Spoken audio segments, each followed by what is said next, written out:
What's going on, everyone? I'm just a typical average American here today to react and learn about the top 10 differences between Canada and America. Wow, the top 10. You know, sometimes it's fun to look at really specific things that are very different in Canada compared to America, or for me, it's fun to look at things in Canada that I just don't know about or have ever heard about before. But then every now and then, I like to come back to these videos, which are just lists of completely random stuff that I can learn about, differences between Canada and America. I have no idea when it's a list of just top 10 whatever. It's random, which I think is very fun, because you never know quite what you're going to get. And usually in these types of videos, they have stuff that is very, like, random facts that I would not have learned any other way, just because the person who made this video thought of it. So, for that reason, I'm very excited to take a look at this. So, let's see. Hello, you beauties! Welcome back to Most Amazing Top 10. It is that time of day where we take 10 crazy things, pop them in a list, and make a top 10 video for you. I'm Rebecca Felgate, and today we are doing top 10 differences between Canada and the US, as told by a British girl. Yes. So first up, guys, before we get started on this extremely exciting... As told by a British girl. Does that... Well, I wonder who their source was. Was their source like an American? Was it a Canadian? Is it from a Brit's point of view? Either way, I'm here for it. Top 10, I want to hear from you. Yes, you, right there. Could you tell me which country you would most like to visit on holiday? Let me know in the comment section down below. I think that I would... That's a funny question, actually, because, like, I basically say after all the videos of places, specific locations in Canada that I have seen, like, all of them are like amazing holiday destinations. It's crazy. You would most like to visit? Love to go to Vietnam. I think it'd be amazing. I love the food. Get me there. So let's get started on our top 10 differences between the USA and Canada. Ooh, as told by me, a girl from England, but living in Canada. At number... Okay, she's living in Canada. That's interesting. That's an interesting point of view. A Brit living in Canada talking about the differences of America and Canada. Okay. 10, we have Thanksgiving. So both America and Canada do celebrate Thanksgiving, but they are different holidays celebrated on different dates. Thanksgiving in Canada... Yes. I'm remembering now. Like, I saw a video just on this topic. The strangest little differences, like celebrating it on a different day. It was that Thanksgiving was invented in Canada first. That's what blew my mind. Yeah, because Americans associate Thanksgiving as like one of the most American events that you can think of. And then it was like, it was in Canada first. And I've never been the same. Canada happens on the second Monday of October, and the holiday is to celebrate the harvests and blessings of the past year. Now, a lot of Canadians celebrate Thanksgiving on the Sunday and use the Monday as a welcome day off. I celebrated Thanksgiving in Canada this year, and it was incredible. In America, Thanksgiving happens on the fourth Thursday in November. The holiday is also a harvest holiday and celebrates peace between Pilgrims and Native Americans. Yeah, it's like a totally different sort of celebration.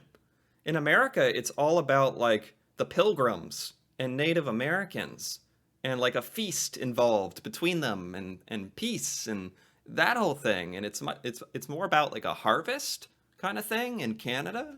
In America, people get 2 days off work rather than just the one in Canada. They get Thanksgiving itself and then Black Friday, which is like a crazy shopping day where everyone, like, stampedes over each other. Oh, that is funny. Black Friday, just a shopping holiday. It's like a national holiday now. That's funny. At number 9, we have the drinking age. So in Canada, it is legal to drink from age 19, but in the States, you can't drink till you're 21. It's 18 in England. Holla! Whilst you... Really? Why have I never realized this? Drinking... Let me Google drinking... Not drinking. Drinking age in Canada. Canada. 19 years or and older in every province except Quebec, Manitoba, and Alberta, where it's 18. Yep. This is a big, well, not these days because we have much bigger problems on our hands. But this used to be like actually debated in America, reducing the legal drinking age. One reason because all it does is make kids and teenagers buy alcohol illegally or get it illegally, or they're going to get it one way or another before they're 21. So what's really the point? Just putting up barriers and making it a crime? And also the other argument was, since you can join the military in the United States when you're 18 and you can put your life on the line for like in combat when you're 18, yet you cannot purchase alcohol. Seems like a bit of a strange discrepancy there. You are able to drink at 19 in Canada. If you live in Ontario like me, you might struggle to buy liquor from the liquor store past 10 p.m. because they close. Whereas in the USA, most Walmarts will sell you booze. I was gonna say, they make it very, very, very easy in America to buy alcohol. Booze, as she put it. Yeah, very easy. Americans love it. They would freaking riot if that went away. In at number 8, we have iced tea. Now, I learned this lesson the hard way. In Canada, like pretty much everywhere else in the world, iced tea is a lovely, sweet drink served cold, flavored with like peach or lemon. In America, it's just cold tea. Cold tea. Cold bag brewed tea without the flavors. Yeah, I've heard this one before. Here's the thing. Me, personally, I don't know if I'm a strange American in this sense, but I never was on the iced tea train one way or another. Not the regular iced tea that's like this delicious drink, nor the iced tea that is this unsweetened, disgusting cold tea. In America, either way, it confuses me because, yeah, but I've heard people like getting the iced tea in America and being like, what the heck is this that you have given me? Incidentally, they do have what Canadians call iced tea. They just call it sweet tea in America. Yes. I'm not like a tea head here. I'm not a big tea person. Yes, in America, you have sweet tea and iced tea. They are two different things. They have their own words. Okay. Yeah, that's like a perfect example of an Americanism that I didn't even acknowledge existed.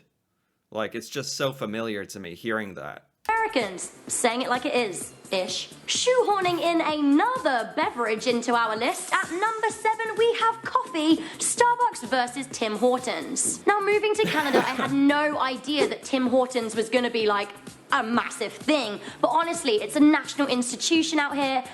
That's what I've heard. Is Tim Hortons really on the level of Starbucks? I was just saying very recently, I was kind of making the claim, although I don't know for sure. I'm just spouting stuff. Starbucks is like very expensive, like super premium. And I was thinking, oh, Tim Hortons must be like a little below that because I don't know the prices, so I don't know, but it just feels that way. Is Tim Hortons on like the same tier as Starbucks? Everybody loves it. Pretty much every Canadian I know goes to Tim Hortons once a week, if not once a day. They do incredible things called Timbits, which are like little donuts. They're really nice. Everyone loves Tim Hortons coffee. Now, whilst they do have Starbucks in Canada, Tim Hortons is the preferred coffee of choice. In America, however, Starbucks is the biggest franchise. It was started in Seattle and it has quickly taken over the rest of the USA, if not the world. Americans love a good Starbucks. This is news to me. This is news to me. This is, wow. See, this is why I watch these random videos of 10 differences. This just gave me way more clarity on Tim Hortons versus Starbucks in my mind. So it's not like Tim Hortons is beneath Starbucks or anything. It's basically a Starbucks replacement in Canada. If I'm receiving the message correctly here. Cool. If you're walking down the street in America, any street, USA, you are likely to spot many Americans holding that iconic Starbucks mug. Yeah. Incidentally, however, many people don't know that Canadians actually, per capita, drink more coffee than Americans. Who knew? That shocks me. That actually shocks me. Canadians. How can you be drinking more coffee than Americans? I thought Americans were just straight up addicted. I am somewhat. Wow. Never thought I'd learn so much about coffee in this video, but I like it. At number 6, we have speech. Now in Canada, you know, the accents are almost similar to Americans, but they do vary a little bit. I, for one, have noticed that people say a lot. No, like it's true. They say a. And when they say things like about, it sometimes comes out about. And I love that. That's really nice. Also in Canada, whilst there are different dialects across the different states and regions, they don't sound as wildly... The different states? What did she say? Whilst there are different dialects across the different states and regions, they don't... Why did she call them states? They're provinces. Even I know that.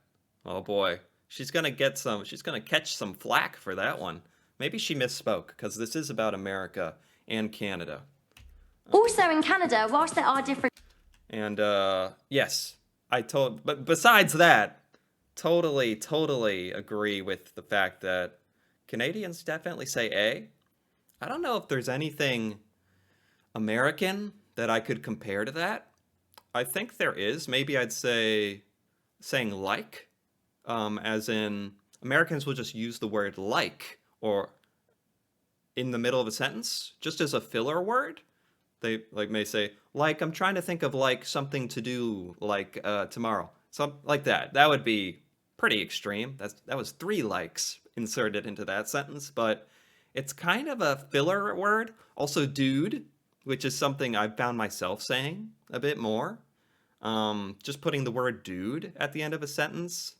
What's up, dude? That's kind of becoming a thing. That used to just be associated with surfers in America, like people near beaches saying dude. That has spread so much. Like, I think it's just because of internet and gaming and stuff that has spread. Anyway, I feel like there's stuff kind of like A that exists in America. American accents. For example, in America, you can have someone from the deep south who will sound completely different to someone from Boston, Texas, New York. In at number 5... Oh, okay. That was interesting. Yeah. For as much as Americans talk about how Canadians speak, American accents have an outrageous variance to them, and some of them sound, dare I say, I mean, I don't think I'm talking out of line here when I say that some American accents just sound a little silly. And Americans from other places will make fun of accents of Americans in other places, even though all accents are just like this amazing, cool thing that happens with speech. I think, there's no such thing as a dumb accent, in my opinion. It's all just like super cool representation of like your local culture. It's quite neat that even exists. Different to someone from Boston, Texas, New York. In at number 5, we have money. Now, whilst the US and Canada do use something called the dollar, they are in fact 2 separate currencies. Right. The Canadian dollar looks very different to the US dollar. It's very colourful, and the $50 notes smell like maple syrup. What? I thought that was a joke. I thought that... What? I have to Google this too. Canadian $50 smell? Yeah, it's coming up. It's popping up. What? A scratch and sniff patch has been included to foil counterfeits. There's a scratch and sniff patch? Wait. Both rumors have been debunked by the Bank of Canada. What? So is it true or not? Was it debunked or is it real? Or oh, here we go. People ask. For the record, bank official Jeremy Harrison says no cent has been added to any of the new banknotes. The maple mystery was born soon after the first polymer note and has persisted? Yeah, it has persisted. What? But this is like from 2013, so it's out of date. What if they added the scratch and sniff pad? What? The narrator here seems pretty confident this is real. The US dollar, it's very colourful, and the $50 notes smell like maple syrup. Some people have tried to tell me that this is not true, but honestly, get a fresh 50 or a fresh bunch of 50s, why not? Because, you know, payday. Smell them. It is maple syruped right up. Also, Canadian currency. What? Yeah, I guess I have no choice but to take her word for it. I don't know when she got the opportunity to, like, get a pile of $50 bills and jump in it and smell it, but that does sound nice. Anyway, I guess it's true. The Canadian currency, by the way, looks so much better than American bills. It's not even close. They're high-tech, they're colorful, the art is cooler, and it's like art of places and cool stuff. Yeah, I like Canadian money. Currency has the Queen on it, whereas in the US they have various government officials. They're all white males as well. Honey, you need to get some black females on there immediately. And yeah, it's like, it's all presidents, essentially. need a dollar, holla, dollar is what I need. In at number 4, we have spelling. Now, Americans and Canadians do both speak and write English. One is American English and one is Canadian English. Neither, however, are English English, or as I call it, the correct English. Just joking. So like the Brits, Canadians use you in words like favourite, colour and neighbour. Yeah. This thing. This always confused me as a little kid, because no one ever explained in my little American education when you would come upon stuff like this. They never explained, like, oh, this is how they spell it in the UK or in Canada. It was just, like, confusing. Because sometimes Google will tell you the proper spelling is either of these with a U, and I don't know what's going on. But, like the Americans, they will use a Z instead of an S in words like materialize and visualize. Canadians also... A Z. Does Canada say Z? Or is it like America where you say Z? Can I Google that? Can I actually Google that? Does Google have the intelligence for this? Does Canada say Z or Z? Oh. Both Z and Z are acceptable pronunciations for the letter Z in Canada, although Z is much more common, according to this article in 2017. Oh boy, man. And I was just starting to like Canada too. Unfortunate. Canada says Z. I don't know if I can get past that. Man. Oh, too bad. Also use 2 L's to spell the word traveller. Whilst we're on the topic, Canadians pronounce letters differently to some in the US. So for example, I'll say Z, Canadians will say Z, but in the US they will say Z. In at number 3, we have... Wait. The way she says that makes it seem like America is actually the strange one. Like everyone else is saying Z and we're the only ones saying Z. Why'd she have to put it like that? Make me question everything. Man. Size and population. Now, Canada is actually bigger than America. Canada is 3,855 square miles, whereas the total land area in America is 3,794 square miles. Oh, wow, I didn't know it was that close. That is so close. Jeez. That said, the population in America is almost 10 times the size of that in Canada. Canada has around 33.5 million citizens, whereas America has a whopping 307 million. So Canada, a lot of space, not that many people. Ramping up the differences, in at number 2, we have gun laws. Now, the Second Amendment was written over 250 years ago in 1791, but Americans still very much stick to that right to bear arms thing. Presumably, there were a lot less people in the 1700s, but you know, whatever, it's their right. Between the years of 2001 and 2013, 406,000 people died by firearms on US soil. In that same period, only 3,000 people died as a result of terrorism. Yeah. This is a wow.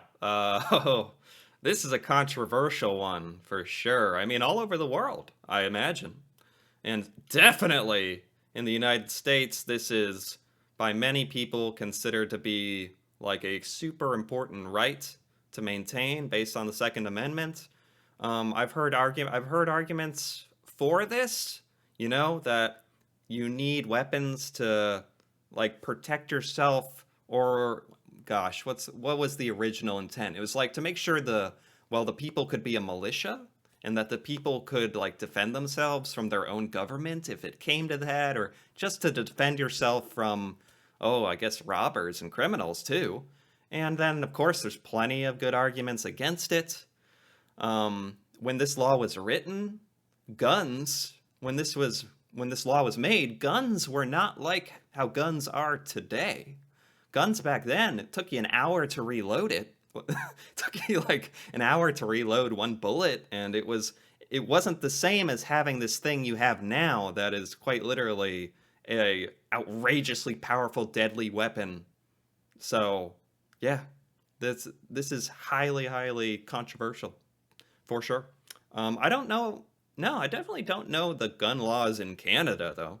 And this includes figures from the horrifying 9/11 attack. So I totally understand the war on terrorism, sure, but there should be a war on guns. Like, guns killed 100 times more people than terrorism. Like, guys. Now, gun crime in Canada, gun-related deaths, is around 75% lower. That's because their laws are a lot stricter on guns. Canada certainly does have guns, but their use is way, way, way more restricted. Firearms need to be registered. People who apply for their own guns have to pass a criminal background check.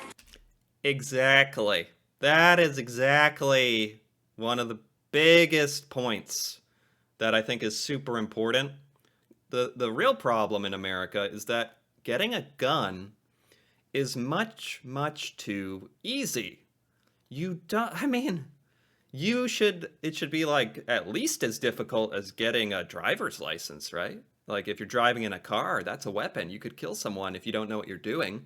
A gun is 1,000 times more responsibility.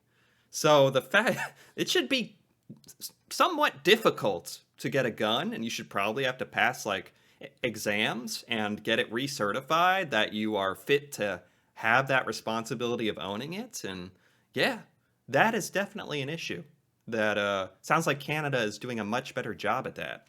Most people use guns for hunting up in the north of Canada, not for shooting people.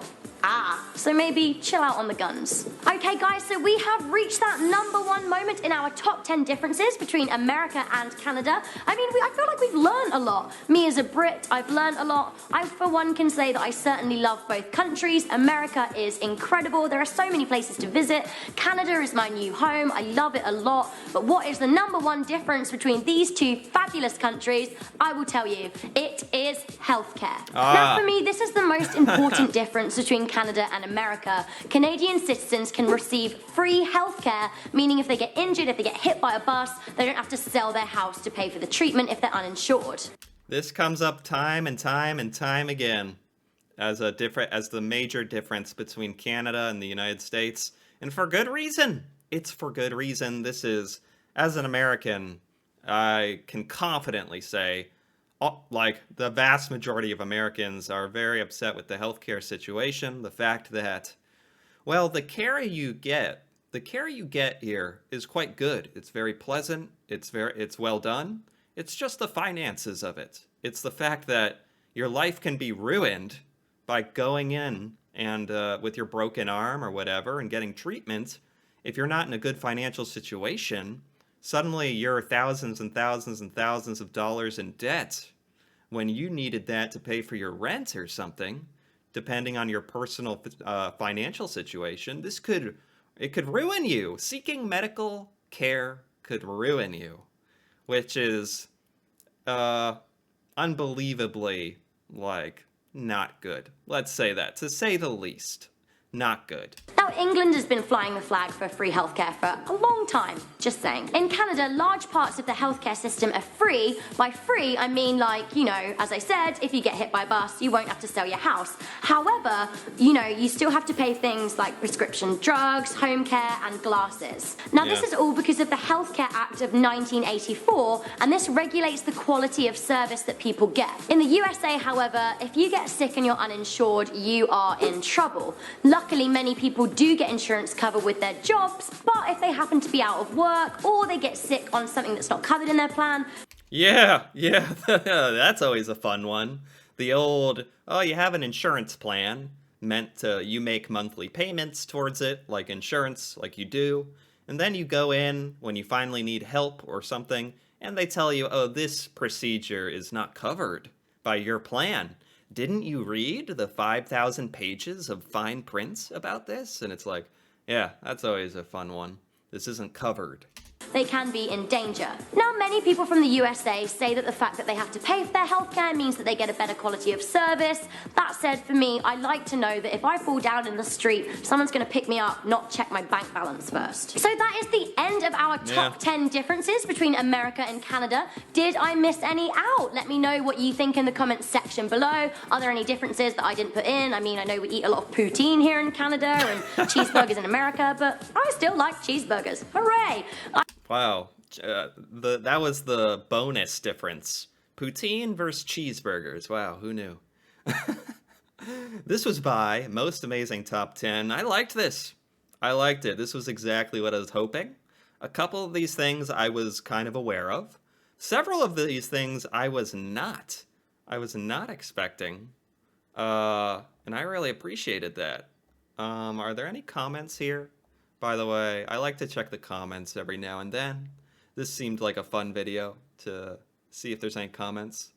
In Canada, the drinking age is between 18 and 19, right? Mr. Google told me that.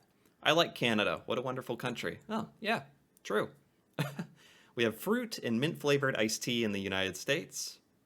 We have flavored iced tea. You just go and pick up your favorite flavor of iced tea. The iced tea, right. Somehow the iced tea is the most controversial item on this list. Not the gun laws, not the healthcare, but the iced tea. We gotta really be asking the hard questions about the iced tea, guys. She called provinces states, and I'm triggered. Yeah, I was semi-triggered by that. I don't think she meant any harm by that. Oh... What is this? You've forgotten a major difference. In the US, there's no official language. However, there are two official languages in Canada, English and French. You're telling me English is not the official language of America? Official language of America. United States. Language does not have an official language on the federal level. I didn't even know that. I just would have assumed. Yeah, certainly it would be American English and Spanish as well. Lots of Spanish speakers in the United States. Huh, that's like a fun fact, kind of embarrassing. I didn't know that, but it's kind of the unofficial official language, I guess. Anyway, I enjoyed this. I liked this list. Fun. If you enjoyed this as well, feel free to give this video a like or leave a comment. And if you're interested in more videos like this, me reacting to Canada, Canadian culture, stuff in Canada that I have never seen before, feel free to subscribe for more. And until then, thanks for watching, and see you next time.